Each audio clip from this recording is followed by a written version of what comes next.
دەوترێت ژن ژیان ئازادی، دەوترێت ژن و ژیان و داهێنان، دەوترێت ژن و ژیان و خەبات. سڵاوتان لە بێوم کاتتان باش ئازیزان و خۆشەویستان. من ڕاگینم خۆشحاڵم لەگەڵ هاوکارم دنیا لەم پرۆگرامە تایبەتە هاتمەوە خزمەتیەوەی ئازیز و خۆشەویست.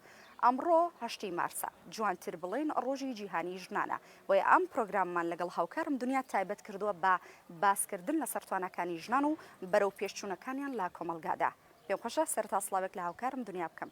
سڵاو لێ بێم کاتت باش من زيادة خوشحالم امرؤ ام بروجرام لقطو بيشكشكم هروها احب اقول لكم مرحبا مشاهدين قناة كركوك داخل كركوك او خارج كركوك. اليوم برنامج راح تكون خاصة ب 8 مارس يعني يوم المرأة العالمي. راح نتحدث عن هذا اليوم بعظمها لأن يوم جميل جدا لكل نساء العالم. وأحب أول شيء أهني صديقتي بهذا اليوم زميلتي همينة رنجي وحب فعلا وكوجنيك ياخذ اما همومان جنين كار دكين چه پامك تيلم روجا بو جنان. أول شيء خلي أكمل إنه أني كلش فرحانة وشغوفة إنه زميلتي عندها شغف كلش هواية اللي عملها، ودائما أتمنى أشوف خطوات النجاح بحياتها، وراح أكون إلك سند ودائما أفرح بكل خطوة اللي تخطيها خطوة نجاح بحياتك. وأيضا أحب أقدم حبي الكبير واحترامي لأمي وأختي وصديقتي وكل نساء العالم. ودائما أقول الحياة لا يخلو من المفاجآت والمتاعب والمصاعب، ولكن احنا بإصرارنا وعزيمتنا نوصل لهدفنا، وأكيد بمساندة بعض راح نكون أقوى. احنا بمساندة بعض راح أكون أقوى. شلون؟ أني أساندك وأنت تسانديني، راح أوقف لك بموقف توقفي لي بموقف، راح نكون أقوى. وأكيد ويا زميلتي رنجين. بەڵێ ئازیزان ساڵانە لەم ڕۆژ کاشتی مارسا جوانتر بڵێن ڕۆژی جیهانی ژنانە چەندین کار و چالاکی لەلایەن ڕێکخراوەکان و دامەزراوەکانی تایبەت بە ژنانەوە ئەنجام دەدرێت. و ئێمە ئەمڕۆ کۆمەڵێک میوانمان دەبێت. میوانەکانی من جیاوازە و میوانەکانی دنیاش جیاوازە، هەرێکە بە زمانی خۆمان گفتوگویان لەگەڵ دەکەین سەبارەت بە کۆمەڵێک بابەتی تایبەت بە ژن بە توانەکانی ژن لابەر و پێشچوونەکانیان لە کۆمەلگادا تا چەند کاریگەری ئەرێنیان لەسەر کۆمەلگا دروست کردووە. ئەپرسین ئایا ژنان تا چ ڕادێک لا بڕیاری لا ناوەندەکانی بڕیار و دەسەڵات و لا بەشداریکردن لە پرۆسەی پلاندانانی گشتیە تا چەند گرنگیان هەیە یاخود بوونیان هەبووە. ئەمانە و چەندین پرسیار لەگەڵ میوانەکانمان گفتوگۆ دەکەین. دنیا ئامادەی بچینە لای میوانەکان؟ بەڵێ بینەرمان بن.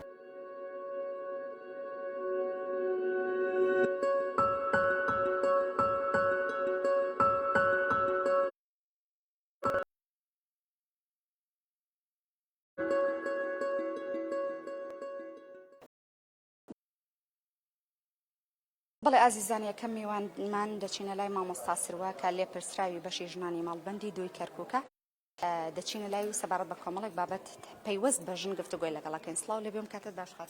سڵاو لە بەڕێستان بەخێر هاتنتانەکەم سوپاس بۆم دەرفەتە. زۆر سوپاس. لەم ڕۆژەدا کە بڵێن هەشتی مارسیان باشتر بڵێن ڕۆژی جیهانی ژنانە، تۆ وەکو لێ پرسراوی بەشی ژنانی ماڵبەند چی پەیامێکت هەیە بۆ ژنان یاخود ئەتەوێت چی بە ژنان بڵێ لەم ڕۆژەدا؟ پێشەکی پیرۆزبایی لە هەموو ژنێکەکەم لە هەر شوێنێکی جیهان بێ و پیرۆزبایی لە وڵاتەکەی خۆمەکەم لە ژنەکانیان و بە تایبەتی لە شارە خۆشەویستەکەم شاری کەرکووک.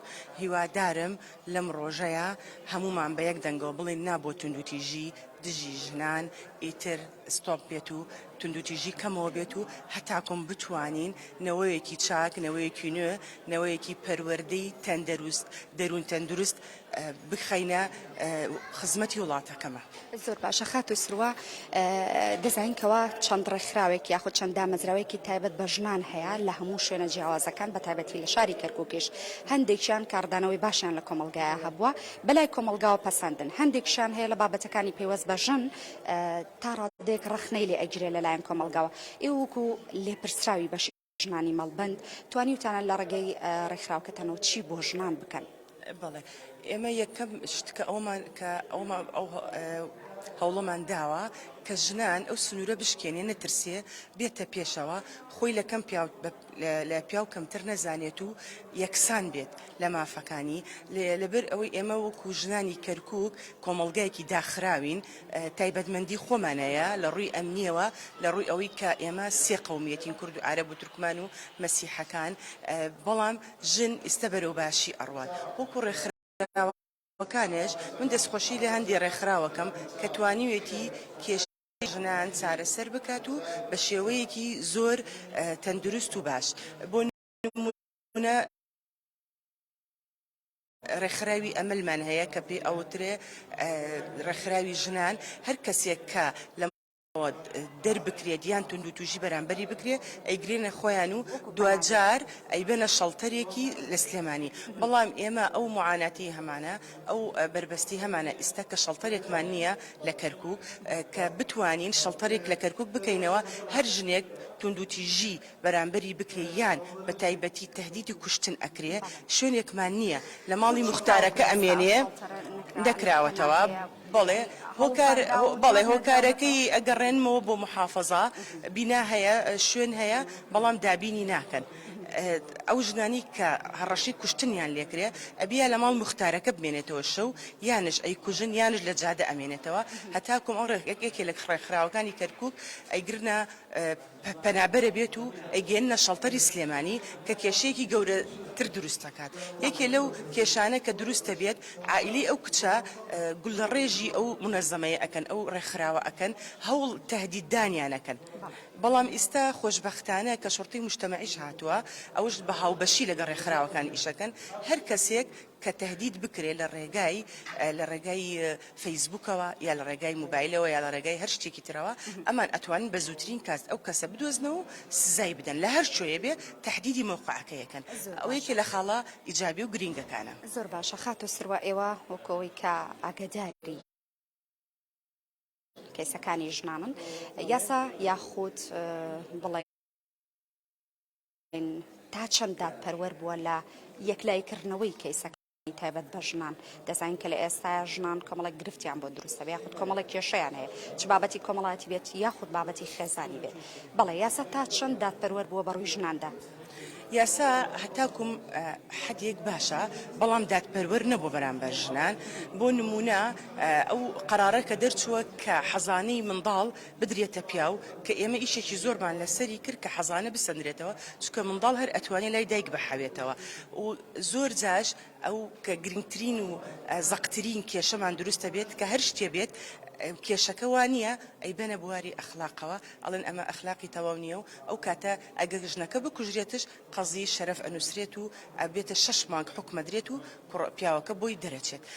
تونند و تیژیەکی دەرونی ئەکرێت لە سەرانسەر ژنانی عێراق و ژنانی کەرکووک بە تایبەتی لەبەر ئەوەی ئێمە لەناو حرب بووین لەناو جەنگا بووینە بە بەردەوامی کاریگەرێکی زۆری هەیە لەسەر دەرونی پیاوەکان لەسەر دەرونی ژنەکان و هەتاکوم ئێستا ئەگەر هەوڵ بدەین ئێمە سنتەرێکی چارەسەری دەرونی بکەینەوە ئەوە ئەبێتە گرنگترین خاڵ و ئیجابەترین خاڵ کە بتوانین دەرونی پیاوان ئارام بکەینەوە تێ بگەن لە هەست و نەستی ژنان و بتوانن چۆن مەعامەڵە بکەن لەگەڵیان. هەتاکو ئێستا مەعامەڵەی پیاو لەگەڵ کۆمەڵگاش زۆر تونند و تیژە جینۆسایدی دەرونی ئەکرێت پێش هەموو جینۆسایدەکانی تر بەرامبەر ژنان کە کاریگەرێکی زۆر خراپی هەیە لە نەوەی تازەنەوەی نوێ چونکە دایک ئەگەر تونند و تیژی بەرامبەری بکرێت 2000 ئەوش تونند و تیژی بەرامبەر مناڵەکەی ئەکرێ مناڵەکەشی کەسێکی دەرون تەندروستی لێ دروست نابێت و کە وڵات بەڕێتە ڕێوە بە شێوەیەکی تەندروست و بە شێوەیەکی جوان و کە ئێمە زۆر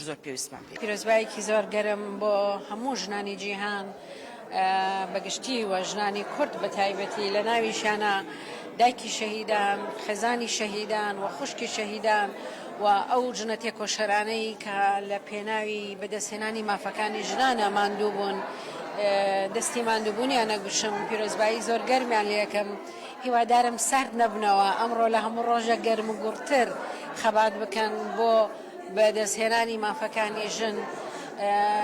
هیوادارم یەکێتی نیشتیمانی کوردستان وەکو حیزبی شەهیدان وەکو حیزبەکەی جەنابی مام لەسەر هەمان ڕتمی مام جەلال بڕوە و مافەکانی ژن دابین بکە و باوەڕی تەواوەتی زیاتر بە یەکسانی ژن و پیاو لە ئۆرگانەکانیان بچەسپێنێ و زیاتر ژن بێنێتە بواری کاری سیاسیەوە لەبەر ئەوەی ئەمە هەم وەسێتی جەنابی مام جەلالە و هەم فەلسەفەی ئەم حیزبەیە کە پێویستە ژن لە ناوی یەکێتیە ئازاد بێ ژن یەکسان بێ ژن مافەکانی فەراهەم بێ. پیرۆزە لە هەموو لایەک. زۆر باشە هات و دڵخوار ژنان تا شڕاتبەیەک لە ناوەندەکانی بڕیار و دەسەڵات و هەروەها لە بەشداریکردنیان لە پرۆسە پلاندانانی گشتیان بوونیان هەبووە یاخود دەوریان هەبووە. من ئەتوانم ئاماژە بە ناوی کێتی بکەم لە دوای کۆنگری چوارەوە لە 125 ڕێژەی ژن چەسپیوە لە پەیڕەوی یەکێتیە. ئەمە بڕیارە پەیڕەوی یەکێتیە پێویستە جێبەجێ بکرێەوە لە ناوەندی بڕیاری شایستا یەکێتی نیشتیمانی کوردستان لە کاتژێرە لە مەکتەبی سیاسیە لە سەرکردایەتیە لە بەرپرسی ئۆرگانەکانە ژن ڕۆڵی کارای هەیە بەڕاستی ڕوحی ئێمە نییە ئێمە حەزەکەین ژن زیاتر بواری بدرێتێ و دەسەڵاتەکانی خۆی پیادە بکە هەتا تۆ توانەکانی ژن تاقی بکەیتەوە بە دڵنیاییەوە تۆ توانای تازەت بۆ دەرئەکەوێەوە عەقڵی تازە ئەدۆزی لە ناو توانەکانی ژنە و هیوادارم حکوومەتی هەرێمی کوردستانیش ئەو هەموو یاسایی کە دانراوە دەقا و دەق جێبەجێ بکرێ بۆی بتوانرێت کاریگەری هەبێ و گۆڕانکاری لە هەموو بوارەکانی کۆمەلگایە بکە لەسەر ئاسی ئابووری سیاسی ڕۆشنبیری کلتوری هەموو بوارەکانی تر. ئەو دەستکەوتانەی کە ژن بەدەستێنەوە لە ئەنجامی تواناکانی لە ئەنجامی داهێنانەکانی تاوکو ئێستا بەپی پێویست پارێزراوە پارێزگاری لێکراوە. ئێمە ناتوانین بڵێن هیچ دەستکەوتێک نەبووە ئەگەر ئێمە بەراوردی هەرێمی کوردستان بکەین بە تایبەتی لەم پارچە جوگرافیای خۆمان لەگەڵ بەغایە دەستکەوتەکانی ژن لە هەرێمی کوردستان گەشترە وەک لە بەغدا بەڵام ئێمە هیوامان وایە کە دەستکەوتەکان زیاتر بن بە تایبەتی بەشداری ژن لە ناوەندەکانی بڕیاری سیاسی لە حکوومەت زیاتر بێ ئەو ڕێژەیە کە لە پەرلەمانە هەیە سەداسی ومێدمان وایە کە بێ بە لە 150 با کە ئێمە باسی یەکسانی بە یەکسانیەکە بە یەکسانیەکی ڕقەمیش بێ هەرتەنها قسە نەبێ و لە دام و دەستگا تەنفیزیەکانە لە دام و دەسەڵاتە تەشریعیەکانە لە دام و دەستگا سەربازیەکانیشە ئێمە تمۆحمان وایە و هیوامان وایە کە ڕۆڵی ژن بە تەواوەتی یەکسان بێ بەمانە یەکسان بێنە تەنها ئێمە هەر قسە بێت و بڵین داوای یەکسانیەکەین چونکە یەکسانی ژن و پیاو لە کۆمەلگایە لە بەرژەوەندی کۆمەلگاکەیە پێش ژن لە بەرژەوەندی پیاوایە چونکە تۆ ئەگەر کۆمەلگایەکی دروست و کۆمەلگایەکی یەکسانت هەبوو لە دەرەنجامە کۆمەلگایەکی گەشەکردوتە بێ هەموو گەشەکردنێک بەرژەوەندی پیاویشی تایە بۆیە هیوادارم ژن لە هەرێمی کوردستانە کە وتەیەکە ئەڵێوەی کۆمەڵە بەڕای من هەموو لە بنیاتنانی کۆمەلگەیە ژن هەموو کۆمەڵە چونکە لە پەروەردەی خێزانەوە هەتا ئەگاتە بەرزترین دەسەڵاتی سیاسی ژن ڕۆڵی تایە ئەبینێ و کاریگەری ڕاستەوخۆی هەیە لەو گۆڕانکاریانی کە لە کۆمەلگای ڕووەدا. أول شيء كلش حابة إنه أعايدك ب 8 مارس إن شاء الله دائما نشوفك تسيرون من نجاح لنجاح يا رب. عزيزتي ربي يسلمك وأنا بهاي المناسبة أهني كل مرة عراقية وأي امرأة بالعالم وكل امرأة كركوكية بهاي المناسبة ونتمنى يعني خلال يعني هذا 8 مارس نحاول نخطط حتى ننجز زين للسنة القادمة وبنفس الوقت نشوف إنجازاتنا قد تغيرت لأن إحنا صراحة دا نتعب ودا نركض ونناشد بحقوق المرأة بس ما زالت يعني دا نحتاج إلى تعاون من الجهات الحكومية من السلطات الأخرى اللي موجودة يعني سواء كانت على المجتمع من مديرية العشائر من السلطات من الوقف السني والشيعي أيضا هم يتعاونون لأن سواء كانت ثقافة المجتمع أو الجهات الدينية أو حتى قانون الدولة الكل دا يناشد بحقوق الإنسانية للمرأة ولكن مع الأسف دا نلاحظ لحد الآن باسم العشائر وباسم الدين دا تنتهك حقوق المرأة.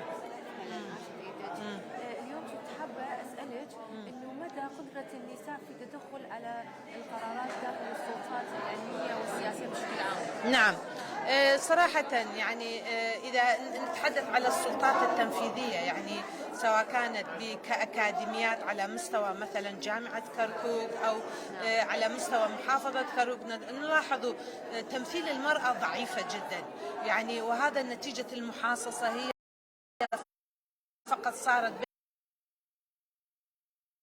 بين الرجال، وإنما نسوا إن هي نصف المجتمع ونصف اللي من صوت لهم هم كانوا من النساء. هذا يعني ناشد هذه الجهات يعني ملاحظة الحقوق الإنسانية للمرأة تمثيلها الحقيقي، وحتى نلاحظ نقارن تمثيل النساء على مستوى الدوائر الحكومية صراحة هي قليلة أو نادرة على مستوى محافظة كركوك، لا رئاسة صحة كركوك، لا بلدية، لا تربية، لا محكمة. نلاحظ يعني الأغلبية هم من يقودها هم من الرجال، وهذا يعني رسخ بالسلطة الذكورية بداخل المجتمع. وحتى على نطاق جامعة كركوك لاحظوا حتى العمداء الجامعات الكركوك هم الأغلبية من الرجال بدون وجود أي تمثيل نسوي مع الأسف. صحيح. بمناسبة 8 مارس قلني له المرأة القوية منين تاخذ قوتها أو منين تبدأ إذا هي ضعيفة تريد تكون قوية؟ صراحة هي لا توجد امرأة ضعيفة، ولكن هي تحتاج إلى تأهيل حتى يعني تستعيد نفسها، ويعني تستطيع أن تتصدى وتخطط بشكل جيد. ولكن المرأة القوية هي قوية نتيجة المعاناة التي من مرت بها خلال سنواتها، كانت مرحلة الطفولة أو هي مرحلة الفتاة أو مرحلة البلوغ. لاحظوا التحديات أو إحساسها بمعاناة الآخر، هذا ما انعكست على شخصيتها وأصبحت قوية في ضمن هذا الواقع التي نحن نعيش فيها. بەڵێ ئازیزان میوانێکی دیکەم لەگەڵا کە گفتوگوی لەگەڵ دەکەم ڕۆژەیە با بزانین پەیامی چییە وەکو ڕاگەاندکار وەکو میدیاکار وەریدەگرم کا پەیامنێری کەناڵی ئاسمانی کەرکووکە کە ئەویش هاوار پارسە. سڵاو لێبێ.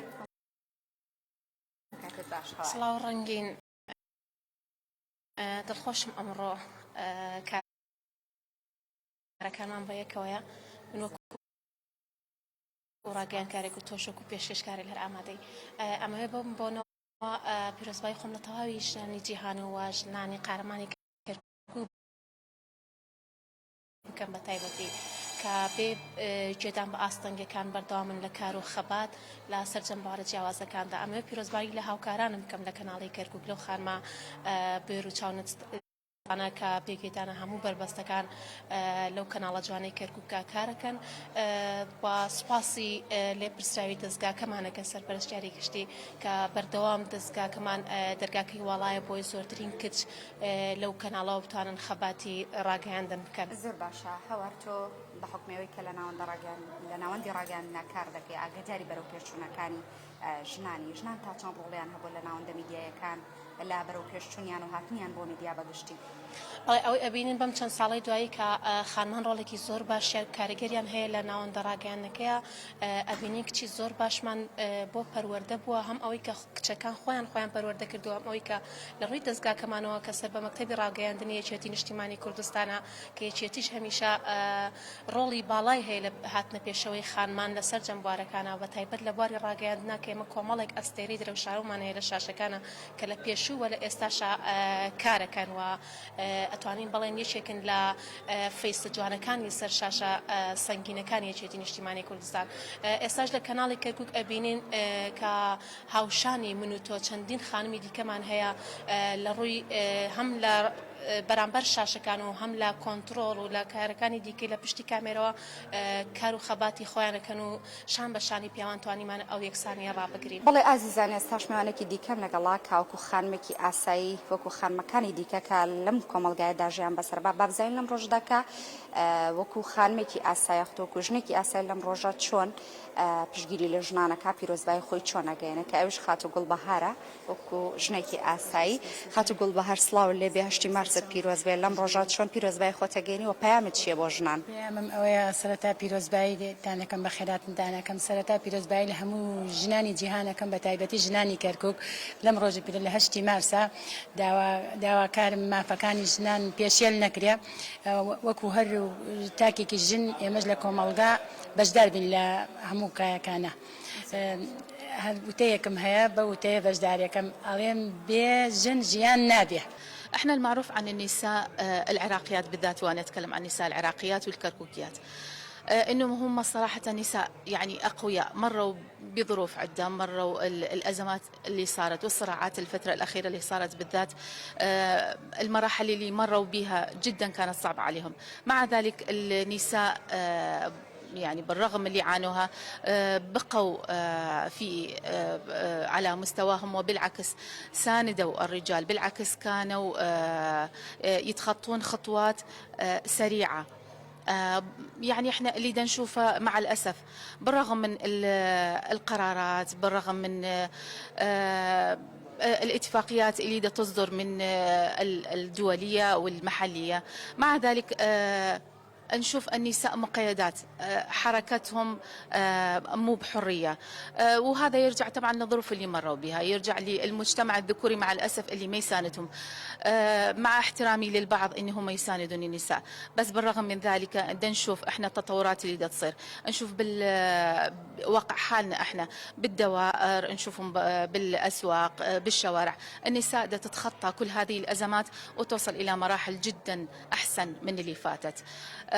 ويا حبذا يا حبذا اي وحده من عندنا اللي مثلا او النساء القياديات او بالمؤسسات انه يقدرون يمكنون نساء غيرهم بحيث الكل يطور من نفسه، وهذا ما نأمله بالمستقبل ان شاء الله، بتنفيذ القرارات والقوانين اللي احنا نأمل انه يكون بها يصير بها تعديلات بحيث يساعد النساء يتخطون هذه العقبات. كنت احب اسالك، اكو هوايه ندوات والمؤتمرات يصيروا بنفس الوقت ينطون وعود هوايه، ولكن بارض الواقع ماكو اي شيء، يعني ماكو اي الكلام ما تترجم على الارض الواقع.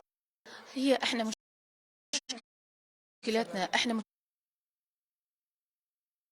مشكلتنا شنو؟ صحيح احنا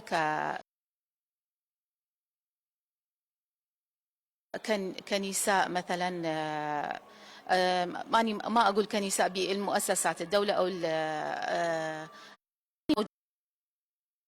موجودين مثلا بالساحه،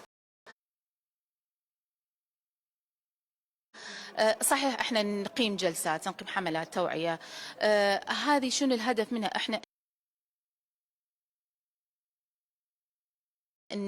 هدفنا انه نوعي النساء انه هم يحاولون يكونون متكاتفين، اللي يحتاجون مساعدة نقدر نساعدهم، واللي يحاولون يتخطون طريق أو عقبة يطلبون مساعدة احنا نقدر نساعدهم. المشكلة شنو؟ بالجهات التنفيذية، أحيانا تصير مشاكل، أحيانا تصير صعوبات قدامهم، توقف قدامهم صعوبات، يطالبون من الجهات التنفيذية يساعدوهم، فشوية هنا يصير بها خلل. صحيح احنا عندنا قوانين وعندنا دساتير وعندنا حملات التوعية اللي نوعيهم، بس الجهات التنفيذية مع الأسف أحيانا تخذلهم، فهذا يخليهم انه الجرأة تكون قليلة عندهم، ما يقدر يتقدمون خطوة أحسن لقدام. بەڵێ ئازیزان لەگەڵ میوانێکی دیکەم گفتوگۆ ئەەکەم کە ئەویش ئەڤین شەهابا وەکو چار سەرکاری دەرونی لەم ڕۆژەدا ئەمانەوە بزانین کە چۆن پەیامی خۆی بۆ ژنان دووپاتەکاتەوە. سڵاو لەبێم کاتت باش خاست. سڵاو لە تۆش بەخێراتن. هەشتی مارس پیرۆز. زۆر سپاس لە ئێوەش پیرۆز بێ بە بۆنەی هەشتی مارس و پیرۆزبای خۆم لە گشت ژنان دەکەم لە هەر شوێنێکی جیهان هەن، بە تایبەتی ژنانی کورد و بە تایبەتی تر ژنانی قوربانیانی جینۆسایدی ئەنفال و یەزیدی. هیوادارم سەرجەم و کار و چالاکیانی کە لەم ڕۆژانەیە بۆ ژنان ئەکرێت جێدەستەکە بێت و ببێتە مایی هۆشیاری و سوود بگەیەنێت.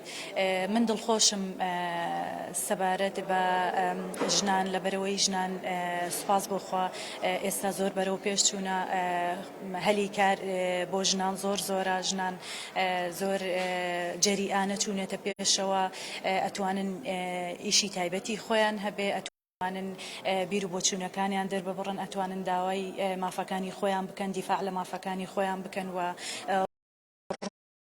بەڕووی سەرجەم ئەو تونند و تیژیانە ببنەوە کە بەرەو ڕوویان ئەکرێەوە ڕێگری لە تونند و تیژیەکان بکەن و هانا بۆ چارەسەری ببن داوای چارەسەری لە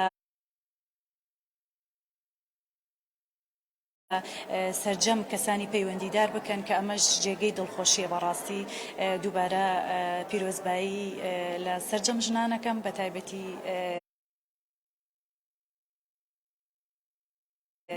هاوڕێ و دۆست و کەس و کار و نزیکەکانی خۆم لەم ڕۆژەیە هەمووکو دیمەن هەم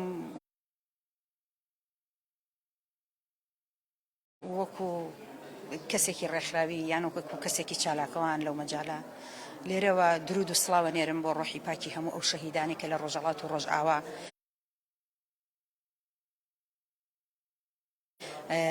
شۆڕشێکیان بەرپات کرد کە هەمویان بوون بە قوربانی شۆڕشێک لەبەر بەدیهێنانی مافەکانی خۆیان یان بەدەستێنانی مافەکانیان جەنگان و دوایی خوێنی خۆیان بەخشی لێرە درودی خۆمەگەێنم بەو ژنە شەهیدانە لێرەش وەسڵای خۆمەگەێنمە هەموو ئەو ژنە مادونە ناسانەی کە شەو ڕۆژیان خسۆتە سەریەک ئەجەنگن و خزمەت ئەکەن لە پێناو بەدیهێنانی مافەکانمانە هەندێک کاتێک کە باسی مافەکەی خەڵکوازانێ شتێکە تۆ ئیتر یەک شتێکە وەری ئەگریت و تەواو ئێمە لەم کۆمەلگایە هەموو تاکێکی ئەم کۆمەلگایە مافی خۆیەتی مافی خۆیەتی هیچی بێبەش نییە لەو مافی کە لەم کۆمەلگایە هەیە وەکو ئەوەی کەوا هەموو تۆ وەکو کەسێک ئەبێ بژیت هەموو پێداویستەکانی ژیانت بۆ دابین کرا بێ لە ژیانێکی سەقامگیرە ژیان بکەی ئەو خەبات و ئامانج و خولیایی خۆت هەتا بەدەستی بێنیت و هەوڵی بۆ بدەیت ئێمە دیارە لێرە هەر تاکێکی ئێمە خولیایکی تایبەتی خۆی هەیە هەیە ئەوەیە بخوێنی و ببێ بە دکتۆر هەیە خولیای ئەوەیە بخوێنی و ببێ بە مامۆستا و خزمەت بکە هەیشە خولیایەکی کەمان هەیە لە مەجای پیشەی و ڕێکخراوەکانە ئەوە خولیای خەباتێکە کە خەباتێکی بێوچانە ڕۆژانەکە ئێمە ژنان لە ساڵی ڕاپەڕینەوە لە نەوەتەکانەوە کە لە دوای ڕاپەڕینەوە کە هاتوونەتەوە کوردستان ئێمەش بیرمان لەوە کردەوە ژنان هیچمان کەمتر نییە لە پیاوان یان هیچمان کەمتر نییە لە وڵاتانی جیهان ئێمە ژنی کوردیش ئەتوانین بجەنگین ئەتوانین خەبات بکەین هەر یەکی لە ژێر ناوێکە هەر یەکی لە ژێر سێبەری شوێنێکە ئێمەش دیارە لە سایەی سێبەری دەسەڵاتی کووردا یان لە سایی ئەوەی کە ئێمە کوردین ئێمەش حەقی خۆمانە ئێمەش کورد هەموو کاتێ تەسعیەمان داوە هەموو کاتێ بووین بە قوربانی ئەنفال کراین جینۆساید کراین کۆمەڵ کوش کراین زیندە بەچاڵ کراین ئێمە ئێستا کاتی ئەوە هاتووە خەباتێکی ژنانە بەرپا بکەین بۆ بەدەستێنانی مافەکانمان خەباتێک بەرپا بکەین بەرەنگاری دوژمن بکەینەوە ئێمە لە هەر چوار لاوە دوژمن لە سەنگەرایە بۆ لە ناوبردنی کورد ئێمەش ژنان هەموو کاتێ لەگەڵ برا پێشمەرگەکانمانە لەگەڵ کۆمەلگاکە خۆمان گیانە کردوتەوە سنگی خۆمان ناوەتە بەر سنگەرەکانەوە بۆ ئەوەی بتوانین هەم کۆمەلگاکەمان پارێزراو بێ هەم نەتەوەکەمان پارێزراو بێ هەم خۆشمان وەکو تاکێکی کۆمەلگا پارێزراو بین زائیدەن وەکو ژنێکیش هیچ کات نەدەستدرێژی لەسەر ژنان بکرێ نەتوند و تیژی بەرامبەر بە ژنان بکرێ نەسوکایەتی بە ژنان بکرێ ئێمە ئەمڕۆ لە 8 مارسە خەباتی خۆمان دووپات ئەەکەینەوە والدوام والتوفيق وأهنئ كافة النساء العراقيات والكرد وهنئ زوجات الشهداء وأمهات الشهداء وكافة الكوادر اللي تشتغل بالمنظمات المدنية. أهنيهم وأتمنى لهم الموفقية والدوام بعملهم الشاق، لأن ما وعود ولكن بأرض الواقع ما يصير ولا شيء، يعني ماكو أي تنفيذ. شنو السبب؟ هو مشكلة قضية المرأة هي مشكلة الوعود بكافة المؤتمرات، كافة السياسيين والمسؤولين من يتحدثون عن حقوق المرأة. ليس لديهم أي مشكلة بالنسبة لحقوق المرأة والمساواة، ولكن بحالة التنفيذ مع الأسف هناك تناقض بين آرائهم الشخصي وفعلهم أثناء عملهم. ومن جانب آخر القوانين اللي موجودة بالعراق وبإقليم كردستان قوانين لا بأس بها، قوانين جيدة، ولكن المشكلة هنا مشكلة تنفيذ بالنسبة لحقوق المرأة. فإحنا نحتاج إلى توعية المجتمع وخاصة توعية النساء بحقوقهم القانونية والدستورية لكي يدافعون عن حقوقهم. اكو منظمات يعني تحتوي المرأة من العنف بشكل عام، يعني بدون أي مقابل؟ ما افتهمت. اكو منظمات أو جمعيات تحتوي المرأة من العنف بدون أي مقابل؟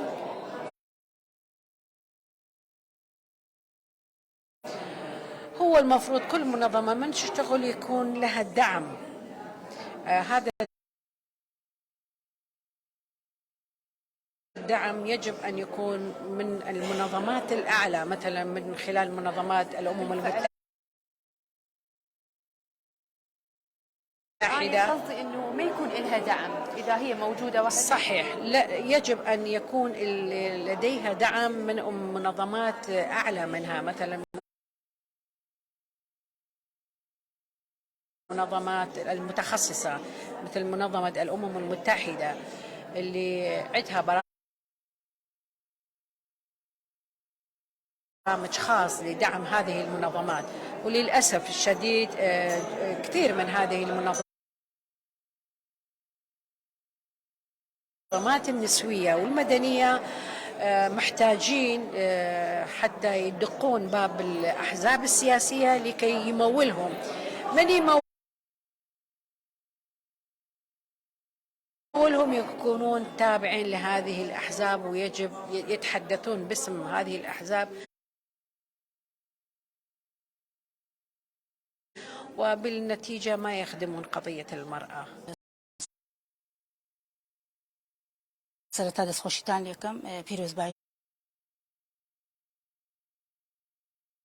خۆم لە سەرجەم ژنانی جیهان کوردستان و کەرکووک بە تایبەتی و سەری ڕێز و نەوازشدا ئەنوێنم بۆ ئەو ژنانی کە لە پێناوی ئازادیە ڕوحیان گیانیان شاد بێت. من لێرەوە داوا لە هەموو ژنانەکەم کە بە ڕوحێکی یەکلایەنە و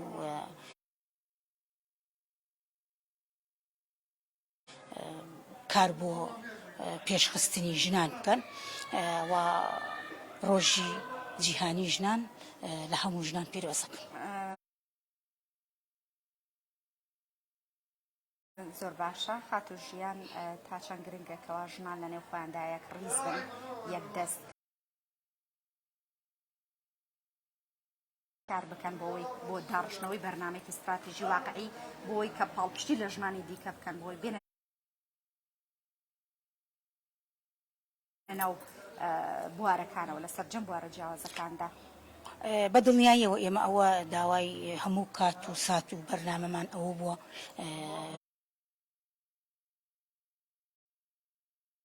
کار لەسەر ئەوە بکەین کە ئەو ژنانەی لە کاری سیاسیە کارەکەن یەکدەنگ پشتی هەموو ژنان بکەن بۆ پێشخستنی بوارەکان و بە تایبەت ئەو بڕگەیە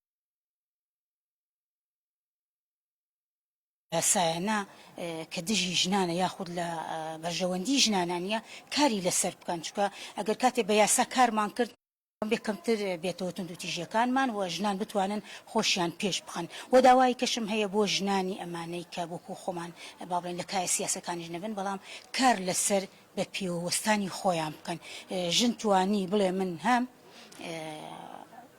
ڕم بێت بتوانێت بڵێ لێشم تێبگا لە بەرامبەرەکەم بۆی کە ئەو تونند و تیژیانە نەمینێ لە ڕووی یاساییشەوە داوا لە ژنانی باڵا دەست دەکەم لە پەرلەمانی عێراق لە پەرلەمانی کوردستان کە کاری جدی بکەن چکە ئێستەکانە ئێمە لەو پانێڵەیە بووین باسی زۆربەی بڕگە یاساییەکان کرا یاخود ئەو بابەتانە هەیە ئەو بڕیارە نێودەوڵاتیانە هەیە کە لە بەرژەوەندی ژنایە بەڵام بەداخەوە تا ئێستەکانە جێبەجێ نەکراوە جێبەجێکارەکان کەم تەرخەمن داوایان لێ ئەەکەم کە بڕگە بە بڕگەی کە لە بەرژەوەندی ژنایە کاری لەسەر بکەن.